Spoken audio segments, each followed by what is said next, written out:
Hello friends, welcome back to our channel. Friends, వీడియోలో మనం ఈరోజు అన్ని న్యూస్ పేపర్లో వచ్చినటువంటి ఇంపార్టెంట్ ఎడ్యుకేషన్ అప్డేట్స్తో పాటు చాలా ముఖ్యమైనటువంటి కరెంట్ అఫైర్స్ కూడా ఉన్నాయి. సో వాటన్నిటి గురించి వన్ బై వన్ ఈ వీడియోలో అయితే చూద్దాం. సో వీడియో చూస్తున్న ప్రతి ఒక్కరు వీడియోని ఖచ్చితంగా లైక్ చేయండి. సో ప్రతిరోజు 1 to 2 hours వర్క్ చేసి దాదాపుగా 8 న్యూస్ పేపర్ చదివి మీకు ఇన్ఫర్మేషన్ అందించడం జరుగుతుంది. చాలామంది చూస్తున్నారు కానీ లైక్ చేయట్లేదు, ఖచ్చితంగా లైక్ చేయండి. సో ఈ వీడియోకి అయితే నేను 1000 లైక్స్ ఎక్స్పెక్ట్ చేస్తున్నాను. సో ఇది ఎవరికైతే యూజ్ ఉంటుందో వారికి షేర్ చేయండి. అదేవిధంగా సబ్స్క్రైబ్ చేసుకొని చూడండి. రెగ్యులర్గా మీకు జాబ్ అప్డేట్స్ అంతాయి. మన ఛానల్కి సంబంధించినటువంటి టెలిగ్రామ్ గ్రూప్లో కూడా జాయిన్ కాండి. దాంట్లో కూడా రెగ్యులర్గా జాబ్ అప్డేట్స్ షేర్ చేస్తున్నాను, మీకు చాలా యూజ్ ఉంటుంది. ఫ్రెండ్స్, మన ఛానల్ ద్వారా గ్రూప్ 4 అదేవిధంగా గ్రూప్ 2కి సంబంధించినటువంటి ఫుల్ వీడియో కోర్స్ అనేది అందించడం జరుగుతుంది. సో ఇక్కడ గ్రూప్ 4 వచ్చేసి జస్ట్ 500 రూపీస్కే 6 months వ్యాలిటీ తోటి ఉంది. అదేవిధంగా గ్రూప్ 2కి సంబంధించి 1500 తోటి మీకు 4 పేపర్స్ అయితే అందించడం జరుగుతుంది. వాటికి సంబంధించినటువంటి శాంపిల్ క్లాసెస్ మన యాప్లో ఉంటాయి. యాప్ డౌన్లోడ్ చేసుకొని చెక్ చేసిన తర్వాత నచ్చితే కోర్స్ తీసుకోండి. ఇంకా కరెంట్ అఫైర్స్ పీడిఎఫ్ కూడా ఉన్నాయి. సో పర్ మంత్కు 20 రూపీస్ చొప్పున చెల్లించి మీరు పీడిఎఫ్ని అయితే పొందవచ్చు. టెస్ట్ సిరీస్ కూడా ఉన్నాయి. మీకు గ్రూప్స్కి యూజ్ అయ్యే విధంగా అప్లికేషన్ అండ్ డైరెక్ట్ మెథడ్లో ఈ టెస్ట్ సిరీస్ అయితే ఉంటాయి. ఇండియన్ పాలిటిక్స్ సంబంధించినటువంటి టెస్ట్ సిరీస్ కావచ్చు, అండ్ తెలంగాణ చరిత్ర అండ్ తెలంగాణ ఉద్యమ చరిత్ర అండ్ జనరల్ సైన్స్ సంబంధించినటువంటి టెస్ట్ సిరీస్తో పాటు జనరల్ స్టడీస్కి సంబంధించినటువంటి షార్ట్ హ్యాండ్ రైటింగ్ నోట్స్ కూడా మన యాప్లో ఉంటుంది. అక్కడ శాంపిల్ టెస్ట్లు, శాంపిల్ పీడిఎఫ్స్ ఉంటాయి. చెక్ చేసిన తర్వాత నచ్చితే వాటికి సంబంధించిన కోర్స్ అయితే తీసుకోండి. ఇంకా దాంతోపాటుగా మన ఛానల్లో ఇప్పటికీ కంటెంట్ అయితే అప్లోడ్ చేస్తున్నాం. ఇవి రాబోయేటువంటి అన్ని పోటీ పరీక్షలకు మీకు యూజ్ అయితే ఉంటుంది. ఒకసారి ఫ్రెండ్స్, ఈరోజు న్యూస్ పేపర్లో వచ్చినటువంటి అప్డేట్స్ కనుక చూసినట్లయితే మనకు ఫస్ట్ అప్డేట్ వచ్చేసి గ్రూప్ 1 ప్రిలిమ్స్ ఫలితాలు మరింత ఆలస్యం అనే టైటిల్ తోటి ఆంధ్రజ్యోతి న్యూస్ పేపర్లో ఒక అప్డేట్ చూడవచ్చు. సేమ్ దీనికి సంబంధించి మనకి నమస్తే తెలంగాణలో కూడా త్వరలోనే గ్రూప్ 1 ప్రిలిమరీ ఫలితాలు అంటూ మరొక అప్డేట్ చూడవచ్చు. సో వీటికి సంబంధించి ఇక్కడ క్లియర్గా అయితే చూద్దాం. సో మొదటగా ఆంధ్రజ్యోతి న్యూస్ పేపర్లో ఇచ్చినటువంటి అప్డేట్ కనుక చూసినట్లయితే కోర్టు నుంచే మరింత స్పష్టత కోసమే అని చెప్పేసి ఇక్కడ ఇవ్వడం జరిగింది. గ్రూప్ 4కు 2,48,000 దరఖాస్తులు, శిశు సంక్షేమ శాఖ పరీక్షకు 62% హాజరు, బబ్లింగ్లో అభ్యర్థులు తప్పు చేయకపోతే ఇన్సులేటర్లకు బహుమతులు అని చెప్పేసి కూడా ఇక్కడ ఇచ్చారు. సో ఇన్ఫర్మేషన్ చూసినట్లయితే నిరుద్యోగులు ఎప్పుడెప్పుడా అని ఎదురు చూస్తున్నటువంటి గ్రూప్ 1 ప్రిలిమ్స్ ఫలితాలు మరింత ఆలస్యం కానున్నాయి. సో తొలుత ఈ ఫలితాలను సోమవారం విడుదల చేయాలని నిర్ణయించారు. అయితే కొన్ని అంశాల్లో కోర్టు నుంచి మరింత స్పష్టత రావాల్సి ఉండడంతో ఫలితాల ప్రకటన ఆలస్యం కానుంది. 1-2 రోజుల్లో కోర్టు నుంచి స్పష్టత వస్తుందని చెప్పేసి అధికారులు అంచనా వేస్తున్నారు. ఆ వెంటనే ఫలితాలు ప్రకటించాలని భావిస్తున్నారని చెప్పేసి కూడా ఇక్కడ మనకి ఇవ్వడం జరిగింది. సో ఈ ఫలితాలకు సంబంధించినటువంటి అన్ని ఏర్పాట్లు కూడా పూర్తి చేశారని చెప్పేసి ఇక్కడ ఇచ్చారు. సో నమస్తే తెలంగాణలో ఇచ్చినటువంటి న్యూస్ కనుక చూసినట్లయితే త్వరలోనే గ్రూప్ 1 ప్రిలిమరీ ఫలితాలని చెప్పేసి ఇక్కడ చూడవచ్చు. 2-3 రోజుల్లో రిజల్ట్స్ వెలువడే అవకాశం, కోర్టు కేసులతో విడుదల జాప్యం, కసరత్తు పూర్తి చేసినటువంటి Tspsc అని చెప్పేసి ఇక్కడ ఇచ్చారు. సో తెలంగాణ తొలి గ్రూప్ 1 ప్రిలిమరీ పరీక్ష ఫలితాలు వెల్లడికి Tspsc కసరత్తు పూర్తి చేసింది. 2-3 రోజుల్లోనే ఫలితాలు ప్రకటించేందుకు ఏర్పాటు చేసిందని చెప్పేసి ఇచ్చారు. దీనికి సంబంధించి కమిషన్ ఇప్పటికే 2-3 సార్లు ప్రత్యేక సమావేశాలు కూడా నిర్వహించిందని చెప్పేసి ఇక్కడ ఇవ్వడం జరిగింది. అయితే దీనికి సంబంధించి మనకు సోమవారం కోర్టులో ఫైనల్ హియరింగ్ ఉందని చెప్పేసి అయితే ఇక్కడ ఇచ్చారు. సోమ లేదా మంగళవారం మన ఈ కోర్టు కేసు అనేది కొలికి వచ్చేటువంటి అవకాశం ఉంది. ఆ వెంటనే మంగళ లేదా బుధవారంన ప్రిలిమ్స్ ఫలితాలు వెల్లడించాలని Tspsc భావిస్తుందని చెప్పేసి కూడా ఇక్కడ ఇవ్వడం జరిగింది. దీనికి సంబంధించి అన్ని సిద్ధం చేసినట్టు కూడా ఇక్కడ ఇచ్చారు. సో 2 నెలల క్రితమే మూల్యాంకనం కూడా పూర్తి చేసినట్లయితే వీళ్ళైతే చెప్తున్నారు. అయితే ఇక్కడ చూసినట్లయితే ఆందోళన చెందొద్దు, సమయం ఇస్తామని చెప్పేసి కూడా మనకు ఇక్కడ Tspsc చైర్మన్ అయితే చెప్పడం జరిగింది. సో గ్రూప్ 1 ప్రిలిమ్స్ ఫలితాలపై అభ్యర్థులు ఆందోళన చెందాల్సిన అవసరం లేదు. అక్టోబర్ నెలలోనే ప్రిలిమ్స్ ఫలితాలు ఇవ్వాలని కమిషన్ తొలుత భావించింది. అయితే అనుకోని ఇబ్బందులు తలెత్తడంతో కాస్త జాప్యం జరిగిందని చెప్పేసి అయితే ఇక్కడ ఇచ్చారు. సో మెయిన్స్ పరీక్ష గురించి అభ్యర్థులు ఆందోళనకు గురి కావాల్సిన అవసరం లేదు. మిగతా పరీక్షల తేదీలను పరిగణలోకి తీసుకుంటాం. అదేవిధంగా అభ్యర్థులకు వేరే పరీక్షలు లేకుండా అన్ని విధాలా ఆలోచించి మెయిన్స్కు పరీక్ష నిర్వహిస్తామని చెప్పేసి ఇచ్చారు. సో ప్రిపరేషన్కు సైతం దృష్టిలో పెట్టుకొని సో మెయిన్స్ ఎగ్జామ్ తేదీలను ప్రకటిస్తామని చెప్పేసి ఇవ్వడం జరిగింది. సో ప్రిలిమినరీ ఫలితాలు వెల్లడించిన తర్వాత మెయిన్స్ పరీక్షకు తప్పనిసరిగా 3 నెలల సమయం ఇస్తామని చెప్పేసి కూడా ఇక్కడ మనకు Tspsc చైర్మన్ జనార్దన్ రెడ్డి అయితే ప్రకటించడం జరిగింది. సో 2-3 డేస్లో మనకు గ్రూప్ 1 ప్రిలిమినరీ ఫలితాలు రిలీజ్ అవుతాయని చెప్పేసి ఇక్కడ మనం ఒక అప్డేట్ అయితే సో 2 న్యూస్ పేపర్లో సేమ్ అప్డేట్ అయితే రావడం జరిగింది. సో నెక్స్ట్ అప్డేట్ విషయంలో సజావుగా ముగిసిన ఎక్స్టెన్షన్ ఆఫీసర్ పరీక్ష అని చెప్పేసి ఇక్కడ చూడవచ్చు. మనకు రాష్ట్ర మహిళా శిశు సంక్షేమ శాఖలో 181 ఎక్స్టెన్షన్ ఆఫీసర్ సూపర్వైజర్ ఉద్యోగాల భర్తీకి సంబంధించి నిన్న ఎగ్జామ్ అయితే కండక్ట్ చేశారు. సో దీనికి సంబంధించి ఇక్కడ టోటల్గా 62.3% హాజరైనట్లయితే ఇక్కడ చూడవచ్చు. మొత్తం 26,000 మంది పేపర్ 1 అండ్ పేపర్ 2 ఎగ్జామ్ రాసినట్లయితే ఇచ్చారు. సో దీనికి సంబంధించి మనం జనరల్ స్టడీస్ పేపర్ అనాలిసిస్ కూడా నిన్న ఈవినింగ్ అయితే చేశాం. సో జనరల్ స్టడీస్ నుంచి ఏ సబ్జెక్ట్ నుంచి ఎన్ని మార్క్స్ వచ్చాయి అనేటువంటి వివరాలతో నేను వీడియో అయితే చేయడం జరిగింది. సో దానికి సంబంధించిన వీడియో ఎవరైనా చూడనట్లయితే కింద డిస్క్రిప్షన్లో ఇస్తాను, చూడండి. సో మీకు రాబోయేటువంటి అన్ని పోటీ పరీక్షలకు మనకు Tspsc నుంచి జనరల్ స్టడీస్ అనేది కామన్ పేపర్గా ఉంది కనుక ఒకసారి దాన్ని చూసేటువంటి ప్రయత్నం చేయండి, మీకు 100% అది హెల్ప్ అవుతుంది. సో నెక్స్ట్ ఇక్కడ చూసినట్లయితే గ్రూప్ 4కు 2,48,000 దరఖాస్తులు అని చెప్పేసి ఇక్కడ చూడవచ్చు. సో గ్రూప్ 4కు అనూహ్య స్పందన స్పందన లభిస్తుంది. సో గతంలో ఎన్నడూ లేనంత దరఖాస్తులు వెలువెత్తున్నాయని చెప్పేసి ఇచ్చారు. ఇక్కడ మనకు జస్ట్ 10 డేస్లోనే 2,48,000 దరఖాస్తులు వచ్చాయని చెప్పేసి ఇక్కడ ఇవ్వడం జరిగింది. సో ఏ రోజున ఎన్ని దరఖాస్తులు వచ్చాయని చెప్పేసి ఇక్కడైతే మనకి ఇచ్చారు. సో ఇంకా ఎవరైనా అప్లై చేయకుండా ఉన్నట్లయితే త్వరగా అప్లై చేసే ప్రయత్నం చేయండి. లాస్ట్ వరకు మనకు వెబ్సైట్ బిజీ కావచ్చు, అదేవిధంగా మీరు అనుకున్నటువంటి సెంటర్లో మీకు ఆ సెంటర్స్ ఉండకపోవచ్చు. సో త్వరగా అప్లై చేసేటువంటి ప్రయత్నం చేయండి గ్రూప్ 4కు సంబంధించి. సో నెక్స్ట్ ఇక్కడ చూసినట్లయితే మనకు హాస్టల్ వెల్ఫేర్ పోస్టులకు ఫ్రీ కోచింగ్ అంటూ చూడవచ్చు. సో మనకు హాస్టల్ వెల్ఫేర్ ఆఫీసర్ పోస్టులకు ప్రిపేర్ అయ్యేటువంటి క్యాండిడేట్లకు ఫ్రీ కోచింగ్ ఇవ్వన్నట్లు BC study circle director Vijay Kumar ఆదివారం ఒక ప్రకటనలు తెలియజేశారు. ఈ నెల 16 వరకు నల్గొండలో ఉన్నటువంటి బీసీ స్టడీ సర్కిల్లో అప్లై చేసుకోవాలని చెప్పేసి సో మరిన్ని వివరాలకి ఇక్కడ నెంబర్ ఇచ్చారు. సో ఈ నెంబర్ కాల్ చేయమని చెప్పేసి ఇవ్వడం జరిగింది. నల్గొండ జిల్లాకు సంబంధించిన update. So BC study circle ఆ జిల్లాలో ఉంటుంది కదా, దానికి సంబంధించి మీరు ఒకసారి తెలుసుకోండి. ఈ నెల 16 లోపు మీరు నల్గొండకు ఏదైతే బీసీ స్టడీ సర్కిల్ ఉందో అక్కడికి వెళ్ళి వాళ్ళకు సంప్రదించి మీరైతే అప్లై చేసుకోవాల్సి అయితే ఉంటుంది. ఏమైనా డౌట్స్ ఉంటే ఇక్కడ ఫోన్ నెంబర్ కాల్ చేయమని చెప్పేసి అయితే ఇచ్చారు. ఇక నెక్స్ట్ విషయం అయితే తుది అంకానికి పోలీస్ ఉద్యోగాల భర్తీ ప్రక్రియ అని చెప్పేసి ఇక్కడ చూడవచ్చు. ప్రతి 6గురిలో ఒకరికి జాబ్ పక్కా అని చెప్పేసి ఇక్కడ ఇచ్చారు. సో దీనికి సంబంధించి మనం నిన్నటి న్యూస్ పేపర్లో కూడా చూసాం. సో రీసెంట్గా మనకి ఈవెంట్స్లో క్వాలిఫై అయినటువంటి లిస్ట్ అయితే టీఎస్ఎల్పీఆర్బీ అయితే రిలీజ్ చేసింది. సో వాటికి సంబంధించి పోటీ ఏ విధంగా ఉండబోతుందని చెప్పేసి సో ఈరోజు మరొక న్యూస్ పేపర్లో మన తెలంగాణలో కూడా వీటికి సంబంధించిన అప్డేట్స్ అయితే రావడం జరిగింది. సో నెక్స్ట్ అప్డేట్ చూసినట్టయితే ఏ కొలువుకు సిద్ధం కావాలి అనే టైటిల్ తోటి మనకి ఈరోజు దిశ న్యూస్ పేపర్లో ఒక మంచి ఆర్టికల్ అయితే ఇచ్చారు. సో అన్ని పరీక్షలు రాయాలా ఏదో ఒకటేనా అని చెప్పేసి ఇక్కడ చూడవచ్చు. రాష్ట్రంలో మనకు గ్రూప్ 1, గ్రూప్ 2, గ్రూప్ 3, గ్రూప్ 4తో పాటు డిఎల్, జేఎల్, హాస్టల్ వార్డెన్స్ కావచ్చు, స్టాఫ్ నర్స్ మొదలగు ఉద్యోగాలకు సంబంధించిన నోటిఫికేషన్లు అయితే జారీ కావడం జరిగింది. సో అన్ని నోటిఫికేషన్లు ఒకేసారి వచ్చాయి. మరి ఏ పరీక్షకు ప్రిపేర్ అయితే మంచిది, అన్ని పరీక్షలు రాయవచ్చా, అన్ని రాస్తే ఏది రాకుండా పోతుందా, లేదా అలా చేస్తేనే మనకు జాబ్ వచ్చేటువంటి ఛాన్స్ ఉంటుందా? సో ఇటువంటి సందేహాలు అభ్యర్థులు ఉన్నాయి. సో ఈ నేపథ్యంలో ఏ అంశాలను దృష్టిలో ఉంచుకొని ఏ పరీక్షకు సిద్ధం కావాలో తెలుసుకుందాం అనేటటువంటి వివరాలతోటి మనకు ఒక ఆర్టికల్ అయితే ఇక్కడ ఇచ్చారు. సో ఇక్కడ ఏ అంశాలను పరిగణలోకి తీసుకోవాలి, సో అనుకున్న కొలికి పోస్టు ఖాళీగా ఉందా లేదా చెక్ చేసుకోండి. అదేవిధంగా మీ కేటగిరీలో వేకెన్సీ ఉందా లేదా అనేది చూసుకోవాలి. సో మీ జిల్లాలో లేదా మీ జోన్లో మల్టీ జోన్లో ఖాళీగా ఉంటేనే ప్లాన్ చేసుకోవాలని చెప్పేసి ఇచ్చారు. సో మీరు అనుకునేటువంటి కొలువు గతంలో మీరు ప్రిపేర్ అయి ఉంటే మీకు ఎక్కువగా జాబ్ వచ్చేటువంటి ఛాన్స్ అయితే ఉంటుంది. అంటే దానికి సంబంధించి మీరు ఎంతో కొంత ప్రిపరేషన్లో ఉంటారని చెప్పేసి ఇక్కడ ఇచ్చారు. సో ఇక్కడ గ్రూప్ 4 పరీక్షలో విజయం ఎవరిది, అదేవిధంగా గ్రూప్ 2 విజయ అవకాశాలు వీరికి అనేటువంటి టైటిల్ తోటి ఇక్కడ అయితే న్యూస్ చూడవచ్చు. సో వీలైతే మీరు దిశ న్యూస్ పేపర్ డౌన్లోడ్ చేసుకొని ఒకసారి చూసే ప్రయత్నం చేయండి. నేను దీనికి సంబంధించినటువంటి ఈ పేపర్ క్లిప్ కూడా మన టెలిగ్రామ్లో షేర్ చేస్తాను. సో మీకు టెలిగ్రామ్ మన డైరెక్ట్ కింద లింక్ ఇస్తున్నాను, అది ఓపెన్ కాకపోతే అక్కడ టెక్స్ట్ ఉంటుంది, నేను సెర్చ్ చేయమని చెప్పేసి ఒక టెక్స్ట్ ఇచ్చాను. సో SJTutorials అని చెప్పేసి మీకు అక్కడ ఉంటుంది. సో దానికి సంబంధించి మీరు ఒకసారి సెర్చ్ చేసినట్లయితే మీ టెలిగ్రామ్ నుంచి మన గ్రూప్ వస్తుంది, దాంట్లో జాయిన్ కండి.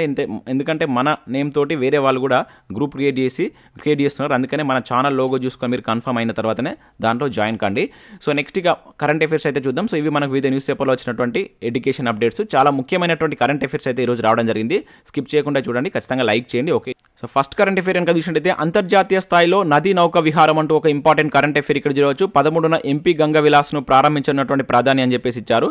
సో మనకు దేశంలోని నదుల్లో నౌకా విహారం ద్వారా ప్రముఖ పర్యాటక ప్రదేశాలు కావచ్చు, ఇంకా ఆధ్యాత్మిక కేంద్రాలను సందర్శించడానికి రూపొందించినటువంటిదే మనకి ఎంపీ గంగా విలాస్. సో దీన్ని మనకు మోడీ గారు 13న అయితే ప్రారంభించినట్లు ఇక్కడ తీయడం జరిగింది. చాలా ఇంపార్టెంట్ కరెంట్ అఫైర్ ఇది. సో మనకు ప్రపంచంలోనే అత్యధిక దూరం నదీ యానం చేసేటువంటి విలాసవంతమైనటువంటి నౌకగా ఇది చరిత్ర సృష్టించింది అని చెప్పేసి ఇక్కడ చూడవచ్చు. భారత్, బంగ్లాదేశ్ల పరిధిలో 5 రాష్ట్రాల ద్వారా 27 నది మార్గాల్లో 3200 కిలోమీటర్లు ఈ నౌక ప్రయాణిస్తుందని చెప్పేసి ఇచ్చారు. సో దానికి సంబంధించినటువంటి మార్గాలు 27 మార్గాలు ఉంటాయంట. సో ఒక ట్రిప్ పర్యాటకులకు పట్టేటువంటి రోజులు 51 డేస్, అదేవిధంగా సందర్శించేటువంటి స్థలాలు 50. సో 3 అంతస్తుల నౌకా గదులు వచ్చేసి మనకు దానిలో 18 గదులు ఉంటాయంట. అదేవిధంగా తొలి విడతలో 32 ప్రయాణికులకైతే అనుమతి ఇవ్వడం జరిగింది. వీళ్ళంతా స్విట్జర్లాండ్కి సంబంధించిన వాళ్ళు. సో ఈ నెల 11న ఇది మనకు వారణాసి నుంచి బయలుదేరి సో ఎంపీ గంగా విలాస్ మనకు మార్చి మొదటి వారంలో ఈ బ్రహ్మపుత్ర నది ఒడ్డుకు చేరుకుంటుందని చెప్పేసి ఇక్కడ ఇవ్వడం జరిగింది. చాలా చాలా ఇంపార్టెంట్. సో దీనికి సంబంధించి ఎందుకని చెప్పేసి అడగడానికి ఎక్కువగా ఛాన్స్ ఉంటుంది. ముఖ్యంగా ఏంటంటే సో మనకు ఈ ప్రముఖ పర్యాటక క్షేత్రాలను అదేవిధంగా ఆధ్యాత్మిక కేంద్రాలను సందర్శించడానికి ఇదేంటారా నౌక ద్వారా సందర్శించడానికి సో కేంద్ర ప్రభుత్వం తీసుకొచ్చిందే మనకి ఎంపీ గంగా విలాస్ అన్నమాట. సో గుర్తుంచుకోండి. సో నెక్స్ట్ ఇక్కడ చూసినట్లయితే మనకు మార్కెట్లోకి ఆర్టీసీ జీవా వాటర్ బాటిల్ అని చెప్పేసి ఇక్కడ చూడవచ్చు. ఏసీ బస్సుల్లో ప్రయాణికులకు ఫ్రీగా పంపిణీ నేడు ప్రారంభించున్నటువంటి మంత్రి పువ్వాడ అజయ్ అని చెప్పేసి ఇచ్చారు. సో మనకు ఇక్కడ టీఎస్ఆర్టీసీ మరో కొత్త కార్యక్రమాన్ని అయితే ప్రారంభిస్తుంది. సో జీవా అనేటువంటి పేరుతో మార్కెట్లోకి ఆర్టీసీ బ్రాండ్ వాటర్లను ఆ బాటిల్లను తీసుకొస్తున్నట్లయితే ఇక్కడ మనం చూడవచ్చు. దీనికి సంబంధించి ఈరోజు మనకు ఈ MGBSలో పువ్వాడ అజయ్ వీటిని అయితే ప్రారంభిస్తున్నట్టు ఇక్కడ ఒక అప్డేట్ అయితే ఇవ్వడం జరిగింది. చాలా ఇంపార్టెంట్. మనకి ఎట్లా అడుగుతారంటే ఇటీవల వార్తల్లో నిలిచినటువంటి జీవో అనేది దేనికి సంబంధించింది అనే ఇటువంటి అడగడానికి ఛాన్స్ ఉంటుంది. సో మనకు TSRTC తీసుకొస్తున్నటువంటి ఒక వాటర్ బాటిల్ బ్రాండ్ నేమ్ అనమాట ఇది. సో నెక్స్ట్ ఇక్కడ చూసినట్లయితే మనం ప్రపంచంలోనే 3వ అతిపెద్ద వాహన మార్కెట్గా భారత్ అంటూ చూడవచ్చు. గత ఏడాది అమ్మకాల్లో జపాన్ను దాటేసినటువంటి ఇండియా అని చెప్పేసి ఇక్కడ ఇచ్చారు. సో మనకి 2022కి సంబంధించి మొత్తం భారత్లో 42.5 లక్షల కొత్త కార్లు విక్రయించబడ్డాయని చెప్పేసి ఇచ్చారు. సో దానికంటే మనకంటే ముందున్నటువంటి జపాన్ను దాటి, సో జపాన్ 42 లక్షల కంటే మనది 42.5 లక్షల కొత్త కార్లను వినియోగించి సో 2022లోనే 3వ అతిపెద్ద వాహన మార్కెట్గా భారత్ నిలిచిందని చెప్పేసి ఇక్కడ ఒక అప్డేట్ కూడా చూడవచ్చు, గుర్తుంచుకోండి. సో నెక్స్ట్ ఇక్కడ చూసినట్టు మనకు జోషిమఠ్ కుంగుతున్న పట్టణం అని చూడవచ్చు. సో మనకు వార్తల్లో 2 days నుంచి ఎక్కువగా వార్తల్లో ఉంటున్నటువంటి అంశం, చాలా ఇంపార్టెంట్ ఇది. సో అధికారుల ప్రకటన 610 ఇళ్లకు పగులు, ఉత్తరాఖండ్ సీఎంకు మోడీ ఫోన్ అని చెప్పేసి చూడవచ్చు. సో మనకు ఏదైతే ఉత్తరాఖండ్లో ఉన్నటువంటి జోషిమఠ్, సో అక్కడ కుంగుతున్నటువంటి పట్టణంగా అక్కడ ఉన్నటువంటి ప్రభుత్వం అయితే దీన్ని గుర్తించింది. సో ప్రధాని కార్యాలయం ఉన్నత స్థాయి సమీక్ష, రంజిత్ సిన్హా కమిటీ రిపోర్టు అనుకూల నిర్ణయం. సో బీటలు వారినటువంటి ఇళ్లను కూల్చివేయాలని చెప్పేసి కమిటీ ఇచ్చినట్లు ఇక్కడ మనం అయితే కమిటీ రిపోర్ట్ అయితే ఇచ్చినట్టు చూడవచ్చు. సో నేడు క్షేత్రస్థాయి పర్యటించినటువంటి కేంద్ర బృందం అని చెప్పేసి ఇక్కడ ఇచ్చారు. సో మనకేంటంటే నేల కుంగిపోతూ ఇళ్లకు బీటలు వాడుతున్నటువంటి నేపథ్యంలో సో ఈ జోషిమఠ్ ఉత్తరాఖండ్ ప్రభుత్వం అయితే కంగుతున్నటువంటి పట్టణంగా అయితే గుర్తించింది. సో ఇది మనకు 2 days నుంచి వార్తల్లో ఉంటుంది కదా. సో ఇది ఉత్తరాఖండ్లో ఏ జిల్లాలో ఉంటుందనేది కింద కామెంట్ చేసే ప్రయత్నం చేయండి. దీనికి సంబంధించిన కంప్లీట్ డీటెయిల్స్ అయితే చూడండి. సో దీనికి సంబంధించి మనకు గత 2 days నుంచి అయితే ఎక్కువ వార్తలు చూస్తున్నాం కనుక ఉత్తరాఖండ్కి సంబంధించినటువంటి కంప్లీట్ డీటెయిల్స్ కూడా చదివేయడానికి ప్రయత్నం చేయండి. సో నెక్స్ట్ ఇక్కడ చూసినట్లయితే జనవరి 9 అని చెప్పేసి చూడవచ్చు. సరిగ్గా 40 ఏళ్ల క్రితం ఇదే రోజు ఉమ్మడి ఆంధ్రప్రదేశ్ చరిత్రలో ఒక అద్భుతం ఆవిష్కృతమైందని చెప్పేసి చూడవచ్చు. సో మనకి ఇదే రోజున 1983 జనవరి 5న జరిగినటువంటి ఎన్నికల్లో మనకు ఎన్టీఆర్ ఘన విజయం సాధించడం జరిగింది. జనవరి 9న ముఖ్యమంత్రిగా ప్రమాణ స్వీకారం చేశారు. సో దానికి సంబంధించిన ఇంపార్టెన్స్ అన్నమాట ఈ రోజు సంబంధించిన ఇంపార్టెన్స్. అదేవిధంగా ఇదే రోజు మనకు సో ప్రవాస భారతీయ దివాస్ కూడా జరుపుతాం. సో ఈసారి మనకు ఇండోర్లో అయితే దానికి సంబంధించినటువంటి కార్యక్రమం జరుపుతున్నారు. సో ఈ డేకి సంబంధించిన ఇంపార్టెన్స్ అనమాట అది. సో నెక్స్ట్ చూసినట్లయితే మార్చిలో ఆదిత్య మిషన్ అని చెప్పేసి ఇక్కడ ఒక ఇంపార్టెంట్ కరెంట్ అఫేర్ చూడవచ్చు. ఫిబ్రవరిలో SSLV, జూలైలో చంద్రయాన్ 3 అని చెప్పేసి ఇచ్చారు. డిసెంబర్లో మానవ సహిత రాకెట్ యాత్ర, ఏడాదిలో భారీ ప్రయోగాలకు ఇస్రో సన్నాహాలని చెప్పేసి ఇక్కడ ఇవ్వడం జరిగింది. చాలా చాలా ఇంపార్టెంట్. సో ఇక్కడ ఉన్నటువంటి ఈ ఏడాదిలో చాలా దాదాపు ఒక 5 నుంచి 6 ముఖ్యమైనటువంటి ప్రాజెక్ట్ని అయితే ఇస్రో చేపట్టబోతుంది. వాటికి సంబంధించి మనకు రానున్నటువంటి కాంపిటేటివ్ ఎగ్జామ్లో క్వశ్చన్స్ అడగడానికి ఛాన్స్ అయితే ఉంటుంది. సో ఇక్కడ మనం చూసినట్లయితే ఈ కొత్త ఏడాదిలో ప్రయోగాల జోరును అయితే ఇస్రో అయితే ప్రారంభించినట్లు ఇక్కడ ఇచ్చారు. సో శ్రీహరికోట్ల షార్ నుంచి ఏడాది మరిన్ని ప్రయోగాలు చేపట్టాలని చెప్పి సన్నాహాలు చేస్తున్నారని చెప్పేసి ఇచ్చారు. మార్చిలో మనకు ఆదిత్య L1 ప్రయోగానికి సర్వం సిద్ధం చేసింది. అండ్ జూలైలో చంద్రయాన్ 3 అని చెప్పేసి చెప్తున్నారు. అదేవిధంగా ఏడాది చివరిలో మానవ సహిత రాకెట్ గగన్యాన్ ప్రయోగాన్ని కూడా చేస్తున్నట్లు ఇక్కడ దానికి సంబంధించినటువంటి కసరత్తు చేస్తున్నట్లయితే ఇక్కడ ఇచ్చారు. ఇంకా ఏప్రిల్లో OneWeb ఇండియాకు చెందినటువంటి మరో 36 ఉపగ్రహాలను కూడా ప్రయోగించున్నట్లయితే ఇక్కడ ఇచ్చారు. సో ఇస్రో ఈ ఏడాది మొత్తం 6 కీలకమైనటువంటి ప్రయోగాలను చేపట్టినట్లు సమాచారం అని చెప్పేసి కూడా ఇక్కడ ఇవ్వడం జరిగింది. చాలా చాలా ఇంపార్టెంట్. ఈ ప్రయోగాలకు సంబంధించినటువంటి కంప్లీట్ డీటెయిల్స్ కూడా చూసే ప్రయత్నం చేయండి.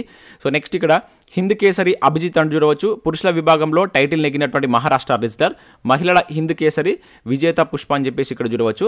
సో మనకి ఇది హైదరాబాద్లో జరిగినటువంటి రెజ్లింగ్ పోటీలు అన్నమాట. సో ప్రతిష్టాత్మక హింద్ కేసరి జాతీయ సీనియర్ ఇండియన్ స్టైల్ రెజ్లింగ్ ఛాంపియన్షిప్లో మనకు పురుషుల విభాగంలో మహారాష్ట్రకు చెందినటువంటి అభిజిత్ కాట్కేకు ఛాంపియన్గా నిలవడం జరిగింది. ఇక మహిళల హింద్ కేసరిగా టైటిల్ హర్యానాకు చెందినటువంటి పుష్ప సొంతం చేసుకున్నట్లయితే ఇక్కడ మనం గుర్తుంచుకోవాల్సి అయితే ఉంటుంది. ఈ 2 నేమ్స్ గుర్తుంచుకొని మన హైదరాబాద్లో జరిగే కనుక డైరెక్ట్గా నేమ్స్ అడగడానికి ఛాన్స్ అయితే ఉంటుంది. సో నెక్స్ట్ ఇక్కడ విషయం అయితే మనకు వచ్చేస్తుంది మరో గోలాట అని చెప్పేసి ఇక్కడ ఇవ్వడం జరిగింది. సో మనకు హాకీకి సంబంధించినటువంటి కంప్లీట్ డీటెయిల్స్ అయితే ఇక్కడ ఇచ్చారు. సో మనకు హాకీ వరల్డ్ కప్ అనేటువంటిది మన ఇండియాలో జరుగుతుంది. సో ఇది మనకు ఈ నెల 13న ఒడిషా వేదికగా అయితే ప్రారంభం కానుంది. సో ఒడిషాలో ఉన్నటువంటి భువనేశ్వర్ కావచ్చు రూర్కేలా స్టేడియంలో ఈ మ్యాచ్ అయితే జరుగుతున్నాయి. టోటల్గా మనకు 16 జట్లు దీనిలో పార్టిసిపేట్ చేరినాయి. చాలా ఇంపార్టెంట్. జట్ల సంఖ్యను కూడా గుర్తుంచుకోండి. సో ఇక్కడ వాటికి సంబంధించిన ఇంపార్టెన్స్ కూడా ఇవ్వడం జరిగింది. సో మనకు అంటే 2018లో కూడా యాక్చువల్గా ఈ టోర్నీ మన ఇండియాలో జరిగింది. సో అప్పుడు బెల్జియం ఈ టోర్నీ అయితే గెలుచుకోవడం జరిగింది. 2022 కూడా మన దగ్గరనే జరుగుతుంది. సో వరుసగా 2 సార్లు మనకు అంటే ప్రతి 4 yearsకి ఒకసారి జరుగుతుంది కదా. 2018, 2022లో జరగవలసింది.